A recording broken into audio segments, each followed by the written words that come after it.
Jim Ware. He's with Focus Consulting Group, and he's joined us today to talk about creating a more client-centric culture, something we could all use. He's a well-known industry consultant to large and small managers, and he is the founder of Focus Consulting Group, and his firm's dedicated to helping investment leaders leverage their talent. So, Jim, please. Thank you.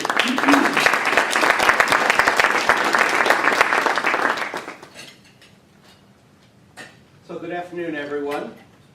I finally put two and two together and figured out that the reason I'm here today is because, as you know, CFA designates May as put investors first. And then with my razor-sharp mind, I realized, oh, that's why I'm talking about client-centric culture.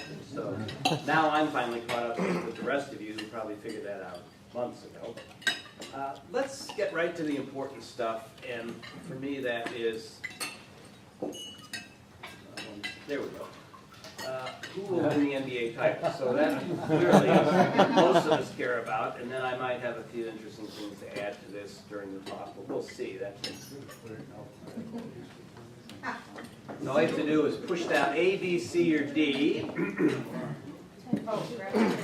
So you all have clickers on your table, and we will use these during the presentation. This is really just my excuse to have a little fun and to see if the clickers are working.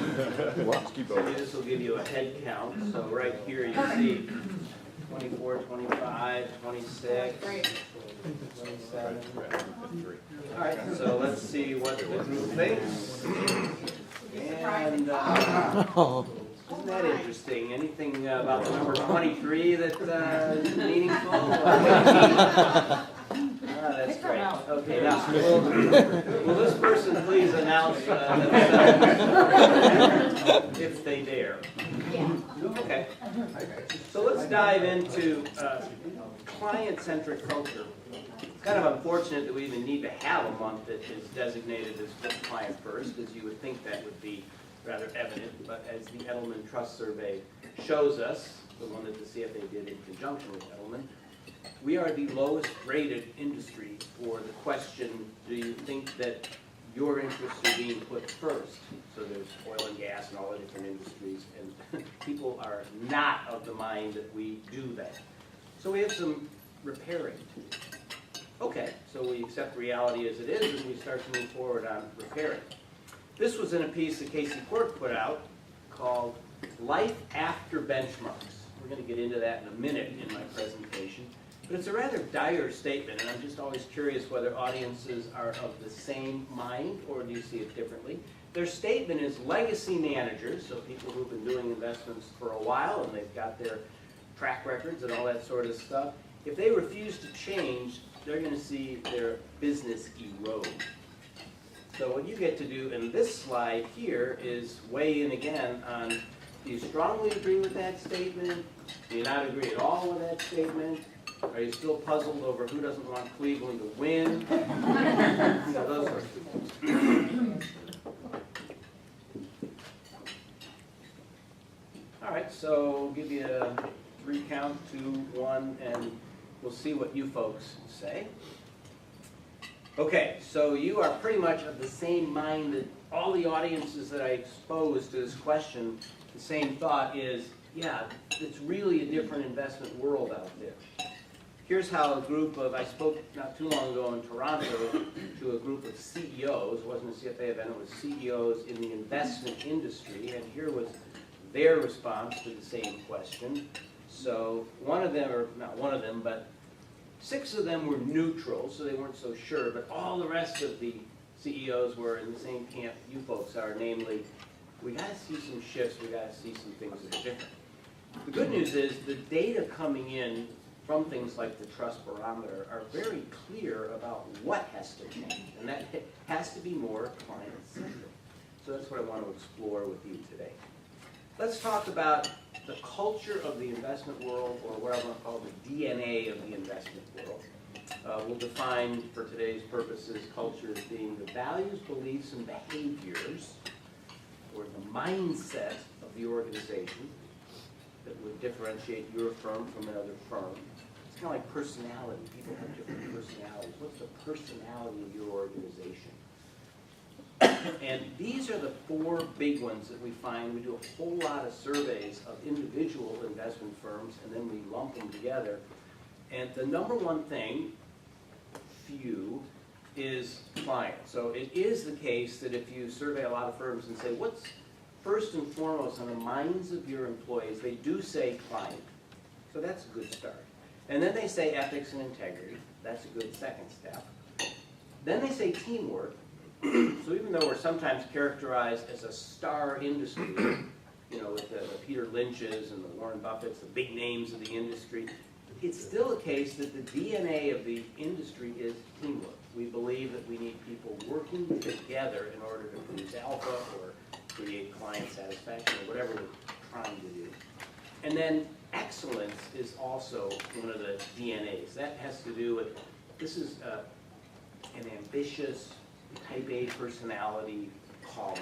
People who are that way tend to come to this industry. If you're not built like that, you don't. I mean, we had an offsite years ago where we got a whole group of people like this from one firm to talk about what's the core of this firm? What do you guys stand for? And after a lot of discussion, the 2 founders of the firm came up with, we stand for competitive excellence. And it was interesting because one founder was a woman silver medalist in the Olympics, so she was the competitive piece. And the other founder was a man who had all kinds of advanced degrees in mathematics and whatnot, he was a quant, and his was the excellence. I really wanted it. So competitive excellence, and everybody in the room lit up. They're like, yeah, that's what we stand for, great. Except one person. So as I was busily, you know, hurting myself, patting myself in the back for getting everybody on the same page, we took a break, and this guy came up and says, I'm so glad we did that exercise. And I thought, yeah, see, that was great, you know? And he goes, because I'm going to quit. That's not supposed to be the outcome we get. And he said, no, he said it was very useful because for months I haven't been sleeping well, I've been confused about being at this firm. And the reason is that's not what I feel my life is about. I don't feel my life is about competitive excellence. And he did, he left. And I kept tabs with him, and he's much happier doing something completely different now. But that's what culture's about. You know, do you fit or not? And most people in this business are pretty driven to be excellent. They want to compete, and they want to be really good. But if that's not you, you have to make some choices about am I in the right place. So if you are like these black X's, then it means, indeed, you rally around this set of values. It's comfortable to you. We don't profess to be perfect at what we do, so it's not like every day you're perfect at these 4 values, but by and large, the X's represent, that is the way I live, that is the way I show up at work. So, if you're going to work hard to develop a culture, and we know now from doing votes like this with audiences all over the world, about 98% of an audience like this will say that culture is important to success. So we bypass that vote now, figuring it's going to be a pretty high number, and we go right to why. So why is it that you care about strong culture? So I think this is an interesting vote. You get to choose 2 of these. Is it because culture will allow you to attract talent, or it will allow you to hire effectively, or retain talent? You'll have a set of values, so you can compensate and promote based on values. Are people living the culture or not? You can mentor and coach more effectively. And by the way, for those of us who are getting to be proud members of the Old Geezers Club, the young folks in the world are really big on this. So we're going to do a presentation tomorrow for an investment firm on millennials called Meet the Millennials, bless you. And that's all about mentoring and coaching. They don't want a boss, they want a coach. Interesting difference. So is that one of the things that culture gets for you? Better weather tough times, etc. So what do you think are 2 reasons why you would invest the time and effort to care about culture? What do you think?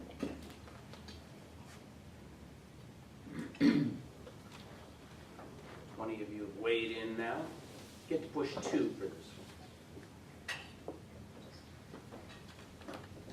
one. anyone want to anticipate what a high bar will be? What's going to be a high vote getter for this one? Retention. Yeah, thank you. It really is a talent industry. I'd be shocked if we looked up here and didn't see that talent was one of the big vote getters. Now there's another one that's a little less, I won't say obvious, because they're all good choices, but that may not be as intuitive. Anybody guess what that one is? Morale now. Morale is important, and we see that for sure. Morale is important, so that could be one. The other one, it'll be interesting to see where it comes out in this vote, is number 7, improved decision making. And at first you go like, well, culture, decision making, but that's why, how many of you know Bridgewater? Ray Dalio and his deal, arguably one of the most successful hedge funds in the world, right?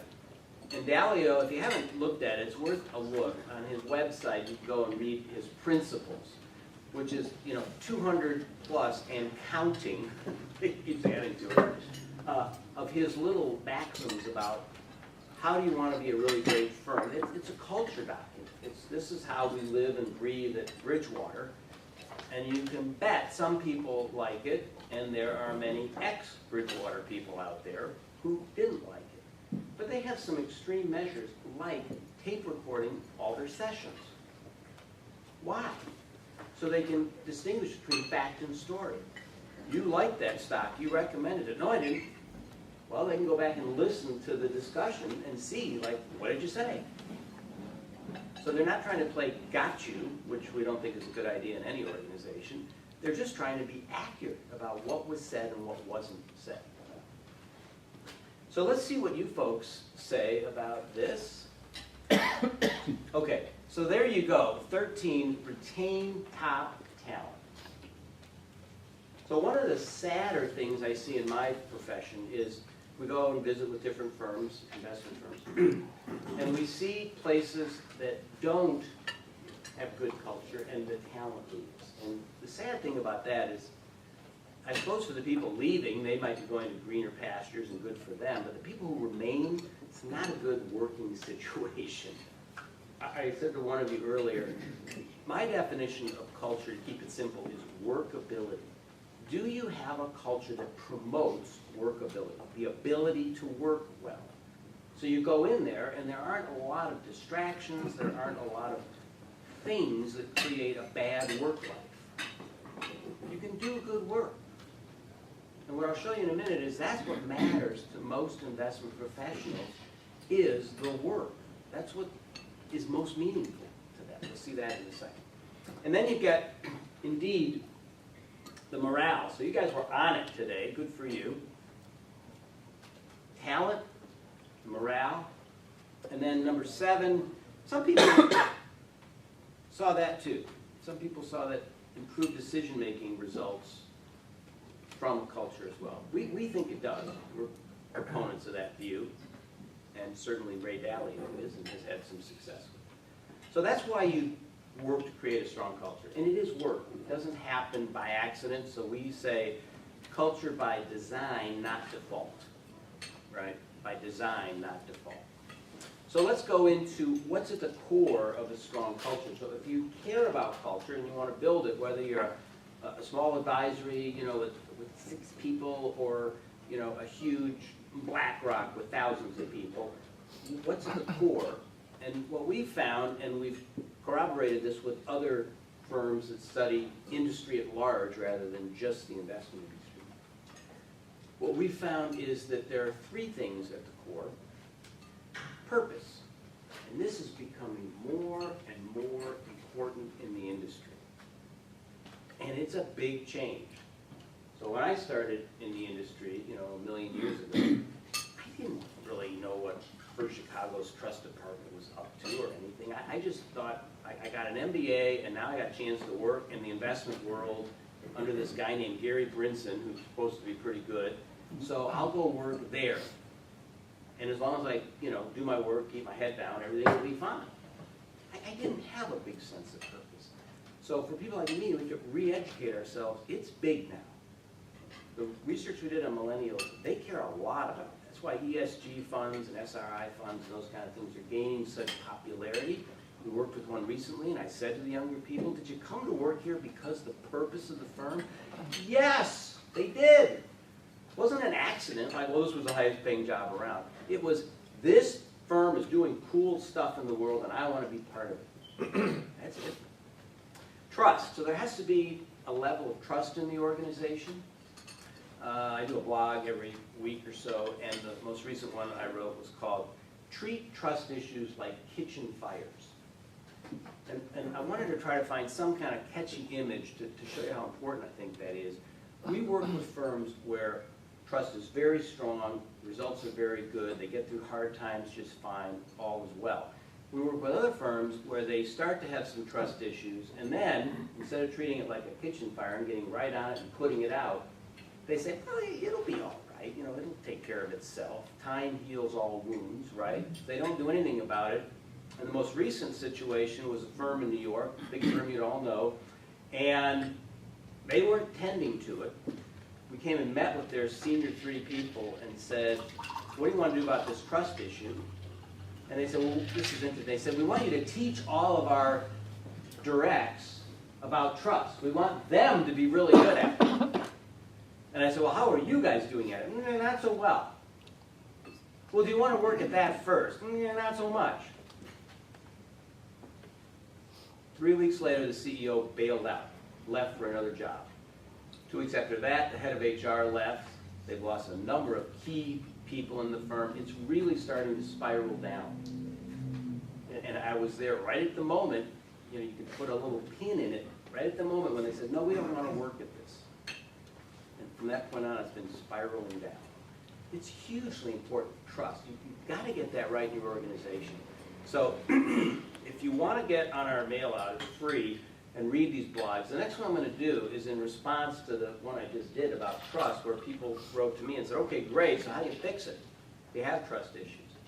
So I put together a little trust maintenance and repair kit. And I'm going to write about that next blog. There are ways to fix it. But you have to attend to it. It's like your garden. It's not going to get weeded by itself.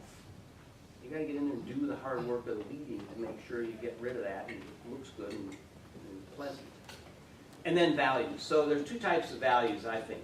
One is what I would call the core DNA that I showed you a minute ago. And that's really core, and you want to have that strong and known at your organization.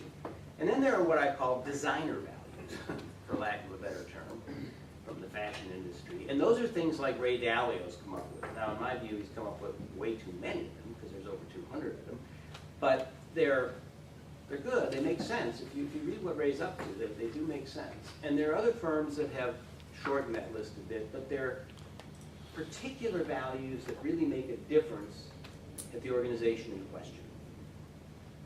So those are design values. So we'll get into that a little bit as well. So let's take them one at a time. Purpose. Most investment firms, once upon a time, said, you know, our mission is simple. We're going to provide excellent investment performance and excellent client service. Well, that's fine, and I don't see any problem with that sense of purpose, right?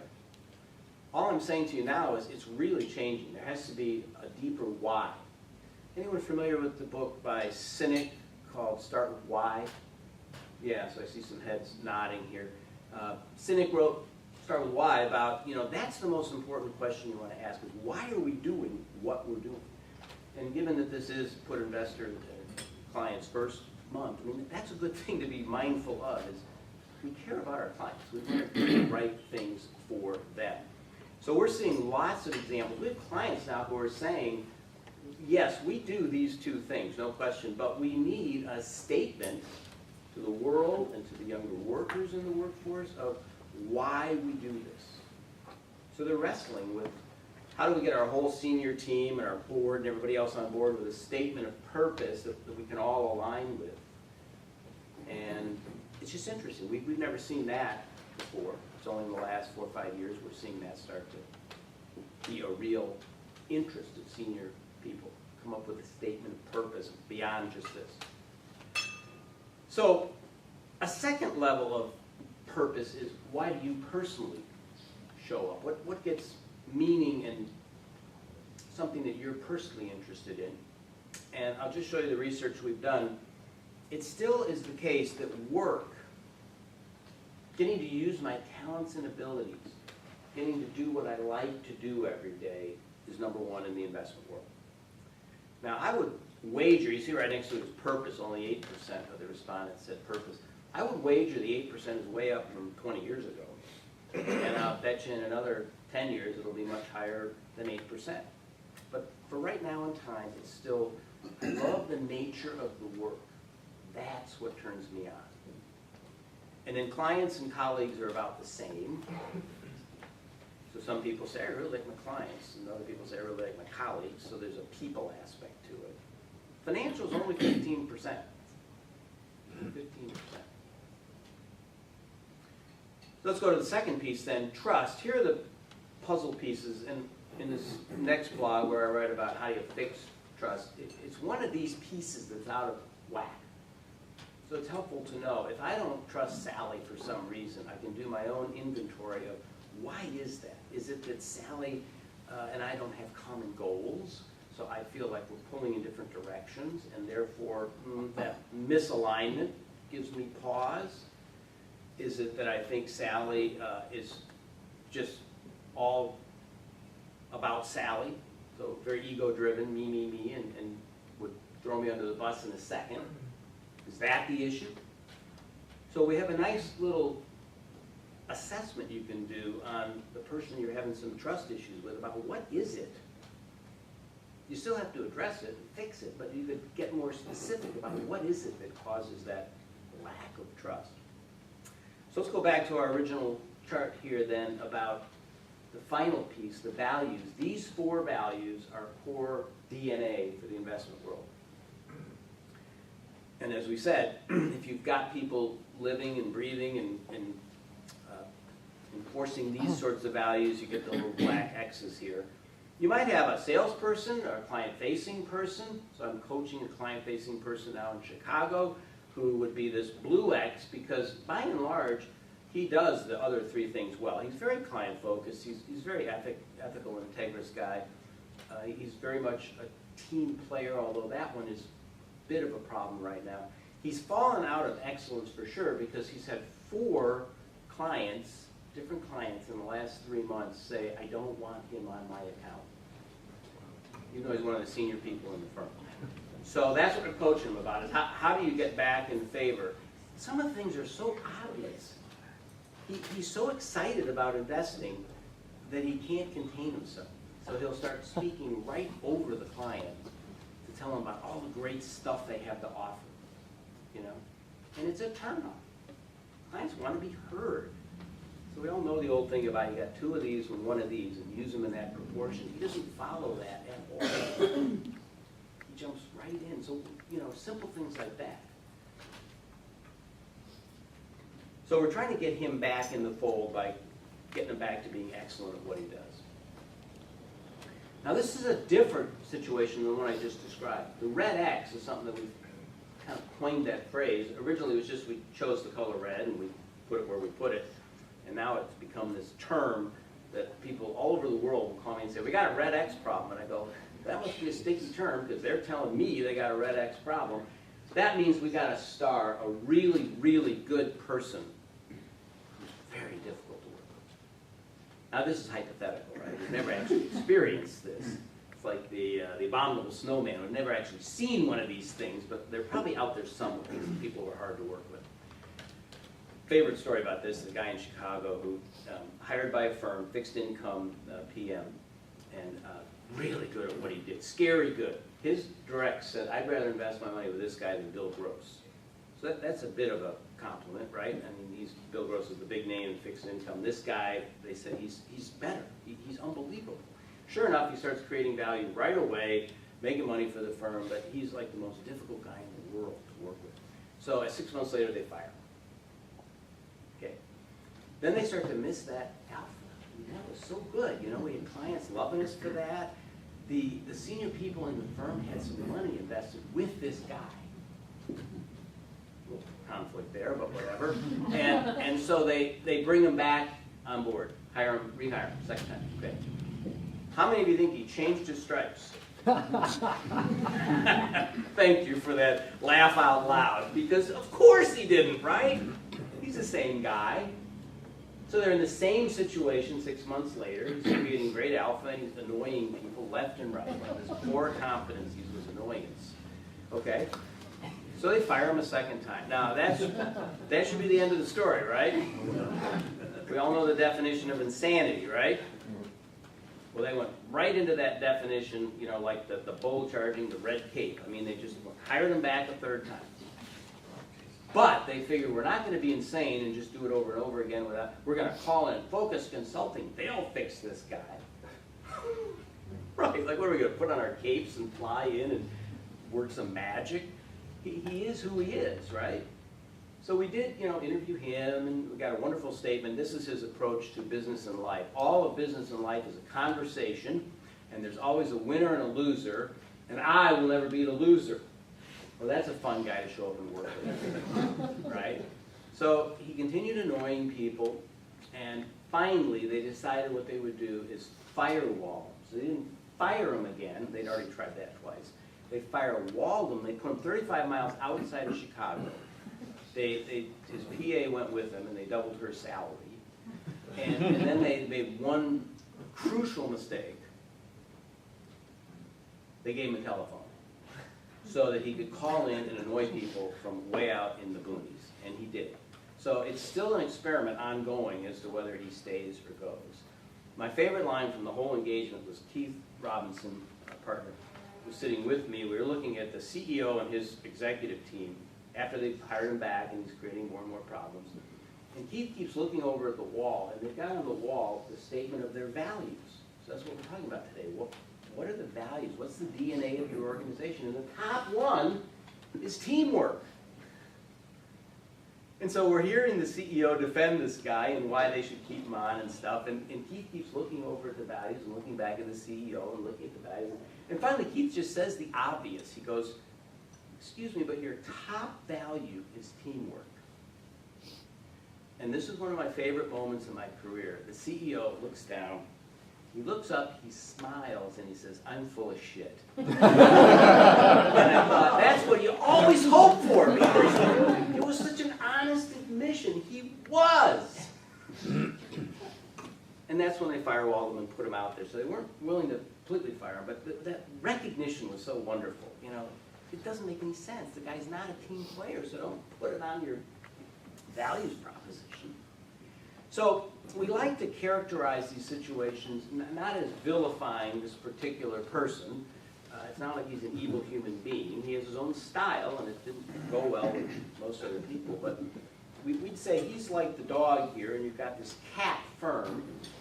And the caption, if you can't read it, says, "Let's face it, you and this organization have never been a good fit." And that was true.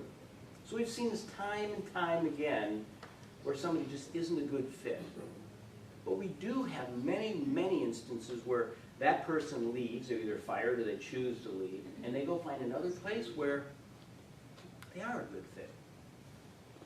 So that's why we don't like to vilify someone, and we don't have a picture of a bunch of angels and then the devil sitting either, right? Because that's not it. Cats are great, dogs are great.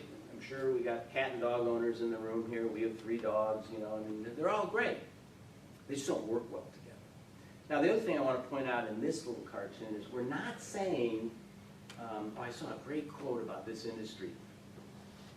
Pale, male, and stale. That characterizes the investment professionals. Pale, male, and stale. I thought that was great.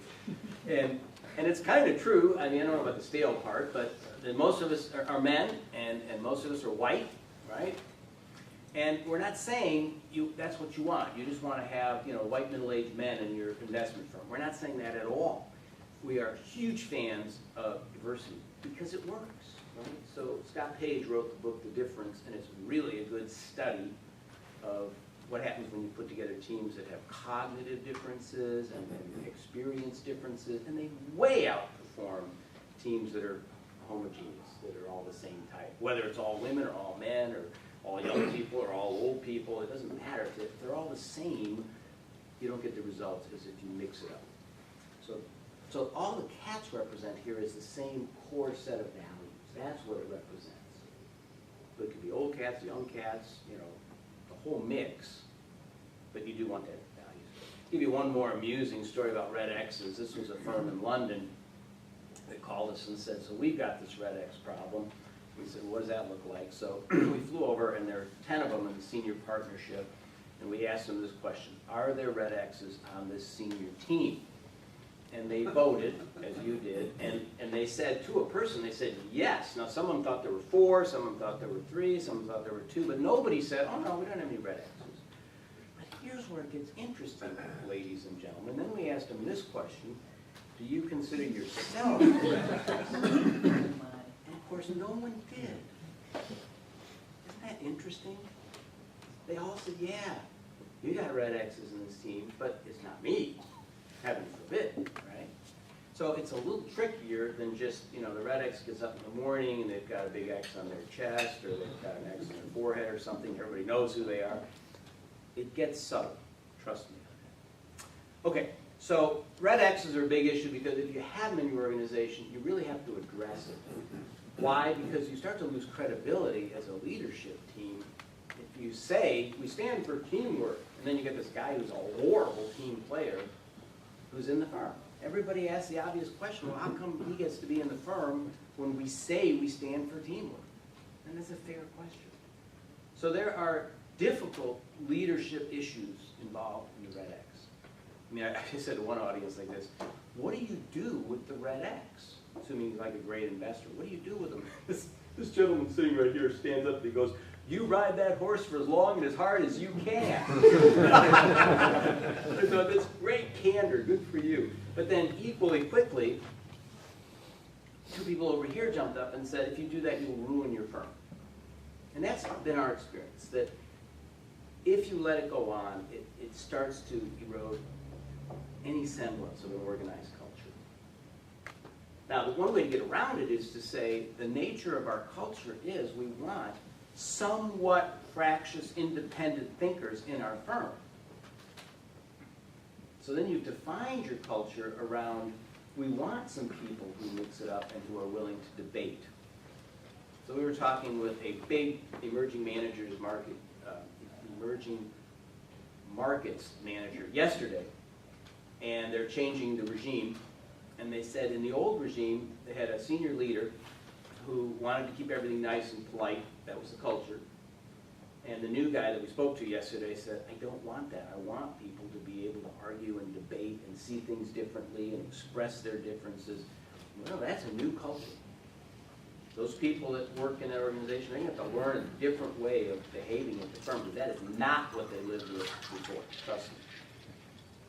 Okay, so we think compelling value summarizes what this whole investor-first, client-centric really is about. What do I mean by that? I mean, you need to offer the client compelling value. It's no longer as much about benchmarks or beating the index or something as it is looking the customer in the eye and saying, are you happy with what we did for you? And they say, yes. We had a plan, we followed the plan, it's working, thank you, I'm happy with what we're up to. So they bring you needs and you offer them solutions, and that's what leads to the happy client. The data behind this is compelling. It's 2 times when they survey investors and say, what do you want? This putting my interests first is 2 times more popular among clients than performance. So we're all kind of stuck on this notion of it's all about performance. You can do anything you want as long as you perform. It's really not so much anymore. So let's go into that a bit. I would say here's the old and new way of sales and client facing. In the old world, what you sell is key. So if you've got a really hot fund, or if you're representing a really great team of investment people and they've had a 10-year track record and stuff, it doesn't matter what you look like or sound like, you just show up and tell them, here's what I got for you. Whereas what we're seeing now is how you sell is really important. The way your client-facing people show up, or if you have portfolio specialists, and those are often CFA people who show up and work with clients, the way that conversation goes is hugely important as opposed to just the numbers behind. Focus on what I can sell, so this would be the hot product versus the client's goals. That's a shift. It's a shift in the mindset, which is culture, of the people who are client-facing. The knowing the products and the clients, that's important and has always been important, and we think always will be important, but now the industry is important as well. So if you understand why Casey Quirk writes pieces like Life After Benchmarks, and you can explain to your clients and begin to put all this in context, that's important as well. Of course, you don't want to be seen as a vendor, you want to be seen as a partner, a trusted advisor, those sorts of things. This is interesting, you know, just yesterday in a call with a prospect, one of my colleagues sort of fell back into what's the traditional way of selling, which is listen and react. And his question to the prospect was, so is there a way that we could help you? Well, on the one hand, that's good because you're trying to listen to the client and hear what they have to say. There's a lot of evidence to suggest that teaching and tailoring is a more effective approach. So your clients don't really know what's best for them financially. They may think they do, but they don't actually know. So to teach them in a constructive way and to tailor for who they are is really going to be more important than listening and reacting. And then individual contributors. So there were many red X's or rogue selling people in the past, and this whole notion of team, and that is a core value for investment firms, becoming much more important to be a team player. Why? Because we see, particularly in institutional space, the institutions are going to want to deal with firms where the salespeople, the marketing people, the investment people, they're all talking to one another, and there's a very coherent story about why you want to invest with this firm. That doesn't happen when you just have tribes. The salespeople do their thing, the investment people hopefully put up some numbers, but they don't really communicate that much. Let's do another vote. Now that you've heard a little bit of where I'm coming from on client first day, which stakeholder gets top priority at your firm? Which stakeholder? Is it the clients, the employees, or the owners?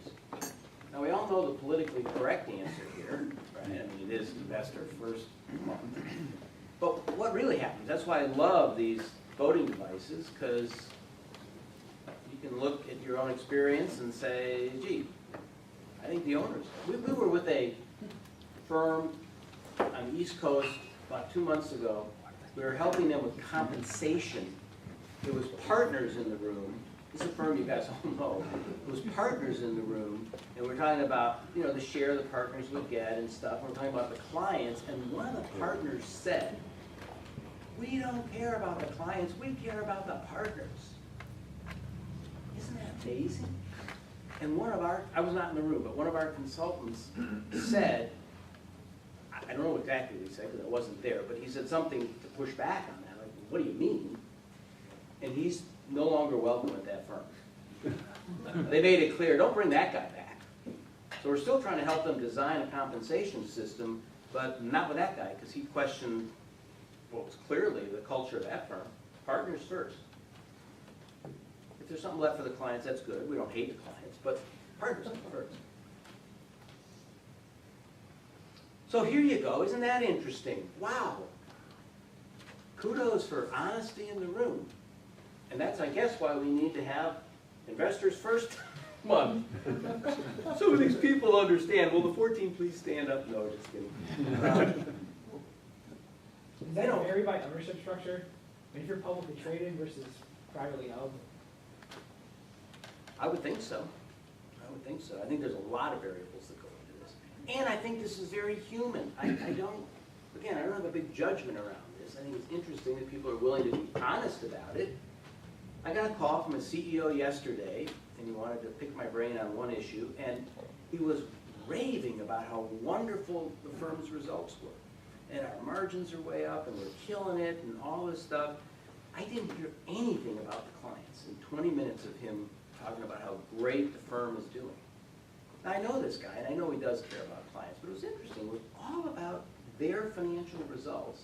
They're going to have margins in the mid-40s, which is, I mean, many CEOs think we're in a secular decline. Sorry to bring the negative in the room, but you know, the industry, it's getting equilibrated. It's no longer going to be such a profitable industry because of fee pressure and everything else. And yet this CEO is just so happy about the owners, basically. The owners are doing great. Here's what a room full of CEOs said. They were less willing to, and in my view, sort of come clean about this, so that about 100 of them in the room, and sure enough, 3/4 of them said, oh yeah, we always put the client first. You know, because the dangerous thing, I think, is we're all trained to say that, because it's the right answer, but we don't really examine, is it true? Is it true? Are we putting the clients first? Like there's Bailey Gifford, anyone know Bailey Gifford in Edinburgh? They're a wonderful partnership. And I mean, one thing about their partnership is they didn't form an LLC. So if their company, if the spit hits the fan, their partners are on the line. They don't have a legal protection between them and the bad stuff. They're on the line, the partners. Kind of interesting. The way it used to be. Yeah, and it's not through ignorance. They know that's the case. They know we're on the line. And they just gave a price break to their clients. They cut the fees. And of course the clients were all skeptical, like, why are you doing this? What's the catch? The partner's answer is, 40 partners, is we just think we're making too much money. We have the wherewithal to give you a fee break because we're doing great and everything's fine, and we don't have a third party that's insisting that we get every nickel we can. So we're going to give you a fee break. So I know some of you have to leave about 1. That's fine. Do what you need to do to take care of yourself. Let me just show you an example of this sort of blindness. So there's a great book out there called Willful Blindness by Heffernan. And it just gives example after example of how people are just unwilling to see the stuff they don't want to see. So here's a firm that is an asset manager. They would undoubtedly say we care about our clients, okay? We did a survey with them on their culture, and these are the top 10 things that came out as far as what's on the minds of the employees, right? And nowhere in this list is client. That's an offering. They can pick client. It's not on the list.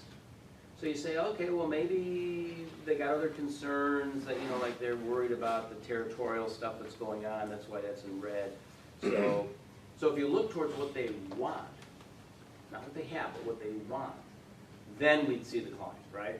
So here's that set of results.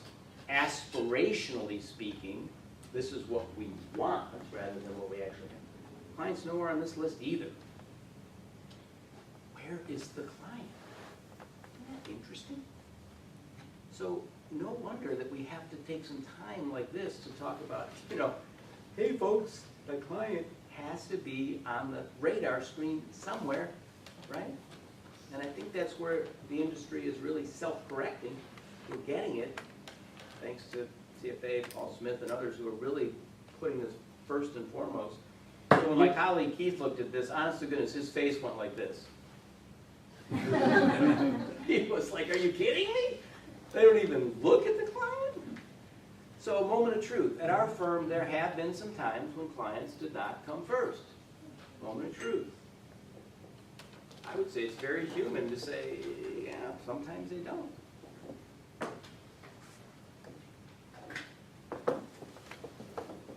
Okay, so we'll take a look at that response.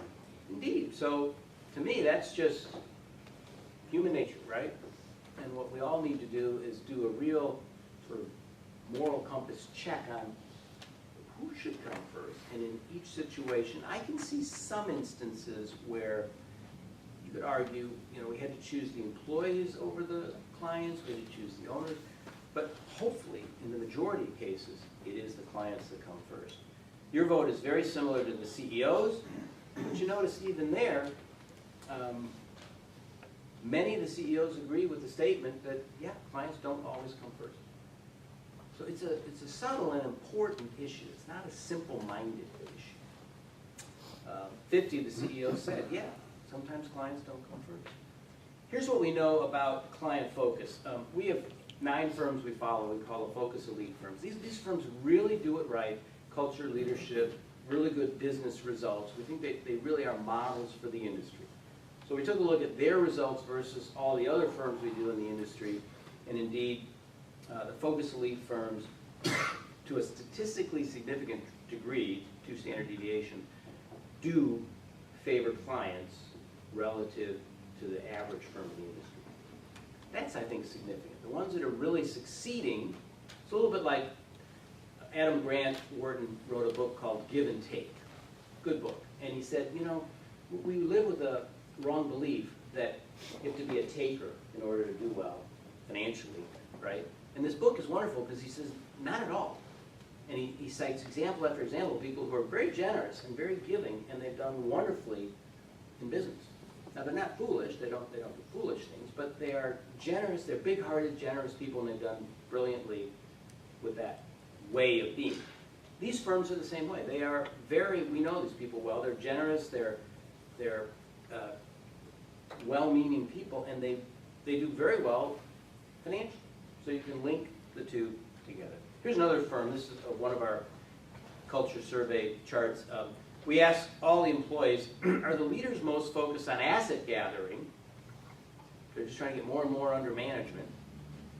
Or are they focused on the performance of the funds? Right? And this is a Focus Elite firm. You can see there's nobody on that asset gathering side. Everyone is on the side of we really try to do well in our funds. Well, what would be an example of that? An example of that would be when the fund gets too big, they cap it. They don't just keep growing it. I asked the CIO in a New York firm, a REIT firm, what should be the size of your flagship fund relative to where it is now? He said, our flagship fund should be about 1/3 the size it is right now. This is the CIO of the organization. Honest guy, he just said, we should be about 1/3 as big as we are. We're bloated. We're way bigger than we should be to perform well. Another firm in Chicago, I love this story. The CEO and the CIO were fighting over this very issue. The CIO said we should be capping more and more funds. They're getting too big. And the CEO said, okay, I agree. We won't take any more money in these certain funds, okay? So a client marches in and says, we want to put $200 million more in this fund. It was one of the funds that he said he would cap. And he goes, no, we're not putting any more in that fund.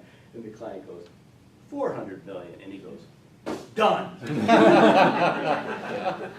And the CIO left a month later. He said, that's it. I am done at this firm. Because we're not choosing investment integrity and performance over just getting more and more assets under management. So let me just close with then, here are the 2 different mindsets as we see them. We just went over this one. The client-focused firms are interested in performance. They want to do the best they can. The profit-motivated ones are just gathering assets. Example I just gave is perfect for that. Fees aligned with performance, so that would be Bailey Gifford. They are willing to give fee breaks, right, when appropriate and when they think it's a fair thing to do. Fees indifference to performance, just charge as much as we can. So I was with a CEO in London a couple months back, and he said, we just got a terrific new sales guy in the organization. And I said, oh, wonderful. Where did he come from? And he told me, and I said, well, why did he move? Here's the reason that guy moved. At his old firm, the CEO said to him, we think that the fair value of this particular investment product is probably about 50 basis points, but we're still getting 100 for it. Your job is to get 100 for as long as you can for that product. And he said, so that's great. So I go home and tell my kids, my mission is to overcharge clients for as long as I can. No thank you. And guy with a lot of integrity, he left. He's with a firm we think is great, and so I'm sure he's going to be a lot happier than doing a mission which didn't feel good to him at all. Solution-oriented, so are you trying to get clients to the best solution? So we work with one of our Focus Elite firms, Greystone, up in Regina, Saskatchewan, and they have recommended other funds to clients who need a particular niche, sleeve of a portfolio that Greystone doesn't offer. They've recommended them to competitors. Well, that's pretty outstanding client-first behavior. Whereas other firms, we're just gonna sell what's hot.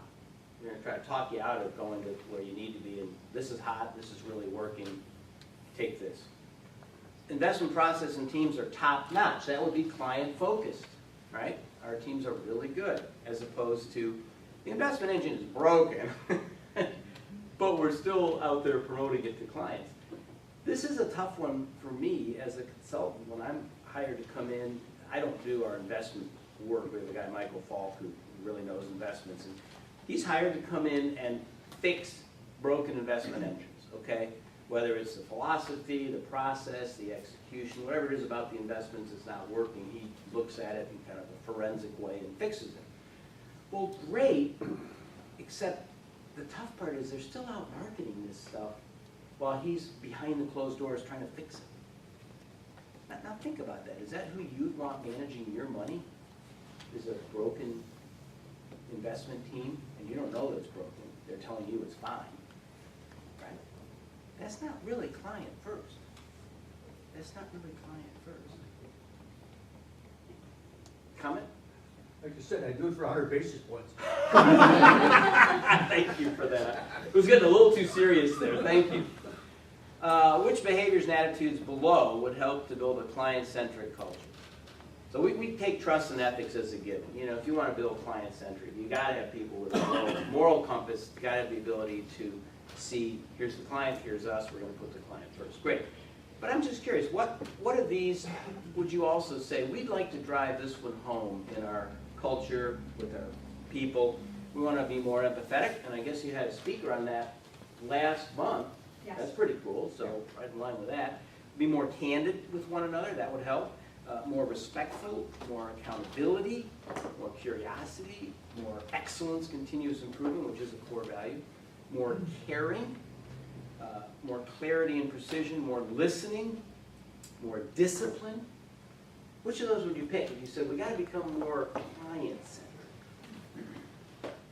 And this is not a loaded question. I don't know what you should say here. I'll show you what others have said. Yeah, we asked this of the 100 CEOs, and you get a chance to see what they said. Okay, people weighed in on this. Remember, you get 3 choices, so just push 3. All right. You still looking for 100 basis points? Yeah, right. Where's that answer? All right. More listening. So, you know, there's got to be something to that, because here's the CEOs. Same answer. High bar, more listening. There's got to be something to that. And you know, the last slide I'll show you is just this one, which says, what drives client loyalty? So there's been a whole lot of research on this. You see the performance piece, and we heard that from the Edelman studies a minute ago.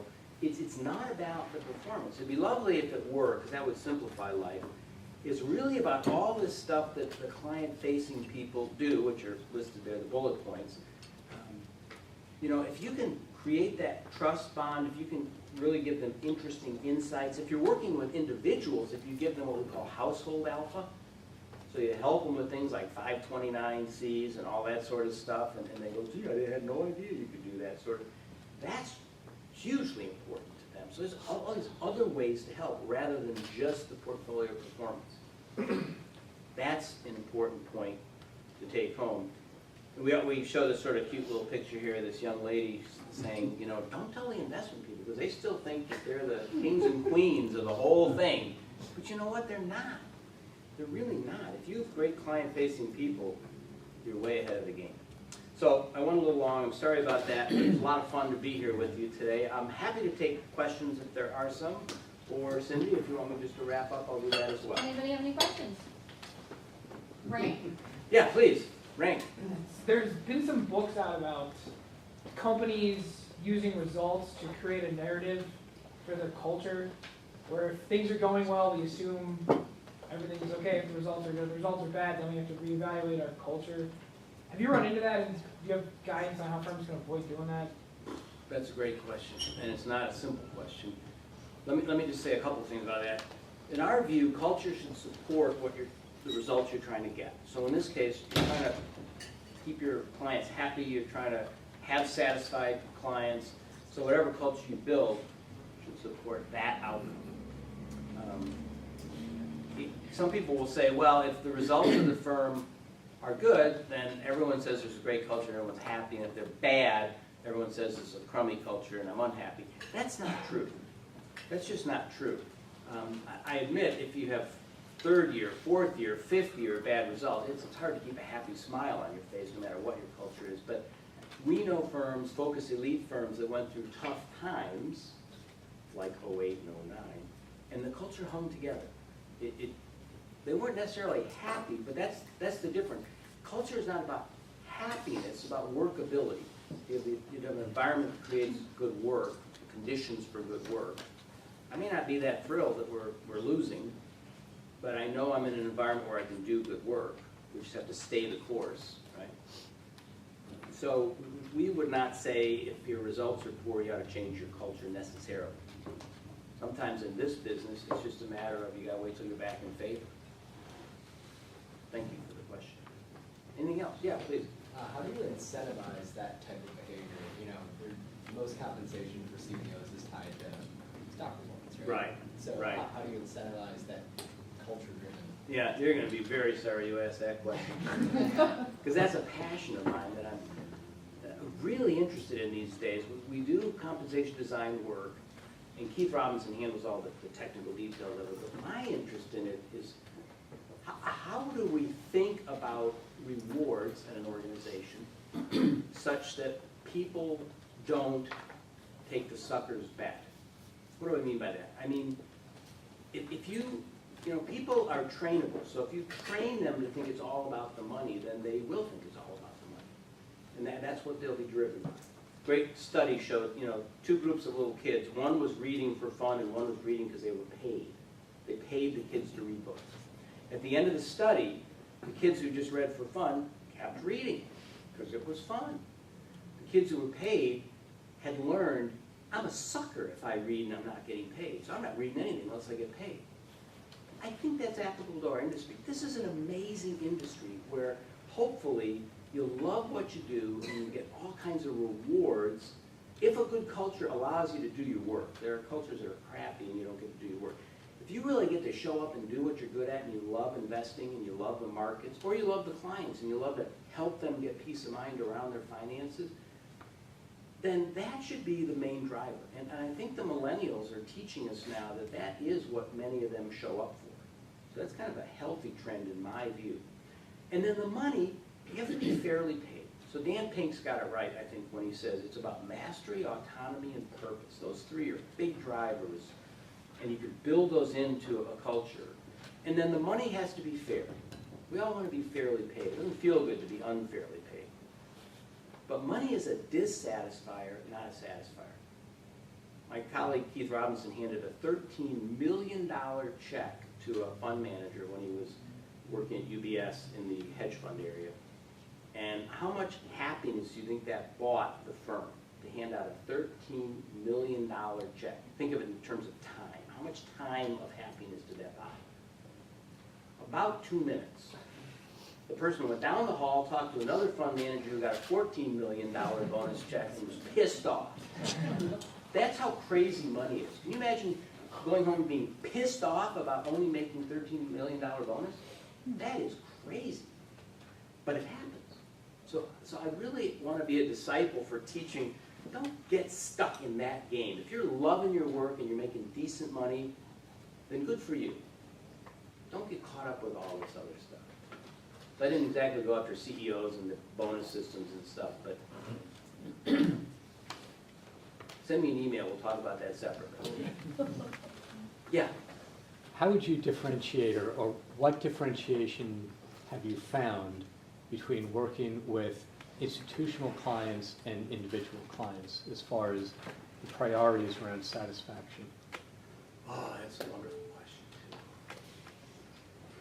And we work with both. We work with a lot of RIAs and financial advisors, people who are what I call in the trenches, working away. So your question is about satisfaction. I do think there are different motivations. I think, people who really like to work directly with the client, so they get to see mom and dad come in and talk through their finances with them and provide household alpha and that kind of stuff. That's a very different personality from someone who likes to just run a hedge fund.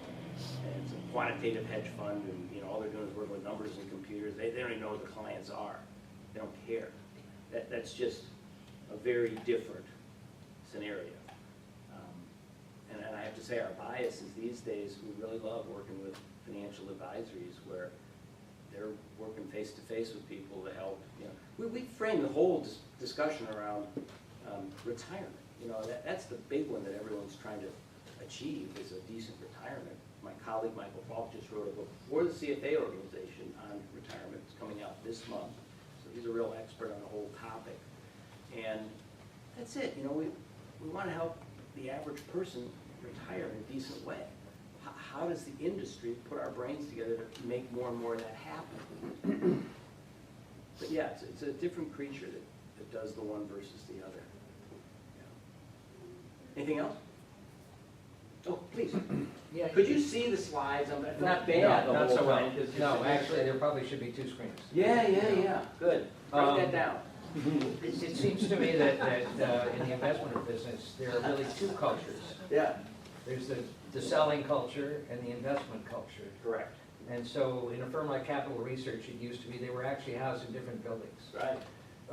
When I worked for Oppenheimer Funds, the joke in the group that I was with is they had a poster of the Maasai warriors, and they were the Maasai's keeping the selling horde out of their lives. Yeah. So they worked out a way. So it seems to me that the challenge in all these businesses is to create respect between the guys that are selling the product and the guys that are stuck managing the funds and Yeah. whatever. It is, and I'll just show you one quick slide here because it's so relevant to what you just said. So this slide here, oops, trying to show this slide. This slide here just shows the work we've done. I knew I was going to run long, so I didn't show it, but it just shows the work we've done on. And again, you can't see any of these slides, so it's pointless. I realize. Indulge me. I'll make you send me hard copy. We will. These are the 3 tribes: investments, operations, everybody who's supporting investments and sales, and then, like you said, investment and sales. And they do have different cultures. And so firms that are oblivious to that are missing the point that you got to be savvy when you're leading a firm about the differences, and that those kind of, I love that characterization, barbarians is the gate. But you see like investment people, everybody rallies around these core values, but then these values are very different from the sales values. Sales guys, competitive, win, they want to have fun, they're extroverted, they're out there in the world. Investment guys are almost the opposite. They're more introverted and just focusing on their work. And I can give a presentation like this to a bunch of investment analysts, and they will look like I am boring the pants off of them. And then one of them will come up afterwards and go, "That was the best speech I ever heard." And I'll think, "Tell your face, because you look like you're at a funeral right now." So it's a whole different personality that goes into one versus the other. Yeah, I'll send you these. You'll get a kick out of looking at what we found. There's a paper we wrote called Tribes, where it specifically talks about the 3 tribes. And all the stuff's on our website. So, if you do go to that, I think it says our website at the end here. Doesn't it? Or if you just write to Liz, she'll send you anything you want. We like to give stuff away. We like to be givers, not takers. Anything else? Don't you think the barriers to switching for customers is a big driver in whether the firms value clients today? So if it's a hassle to move from where you are to somebody else, they've got, a very, focused client who's really Right. going to be there whether the price is high or low. Right. But as things are going, those barriers are breaking down, it's making, technology is making it easier for people to switch. And millennials are on to this. There was an article, I think it was the Financial Times last week, just to that point. The millennials are like, boom, boom, boom. They'll be switching advisors 3 times, Right. or whoever they're doing their investment stuff in a month, if they don't get what they want. So it's changing dramatically. But you're right, if you got a real sticky client base, and you can just treat them any way you want. My mother's 93 years old. My dad used to work at the Northern Trust in the investment department. She will not move her money for anything. And I say, Mother, you don't do anything with this money. It just sits. And the Northern Trust charges you this, I think Northern Trust people here. The Northern Trust charges you this pretty high basis point, rate. Why don't you just put it in Vanguard or something where you're paying a really low fee and you don't do anything with it anyway. It just sits there year after year. But she's a sticky one. No way. If your dad worked there, I'm sticking there. Those days are. Right. Yeah. Great, this was a lot of fun. Thank you so much.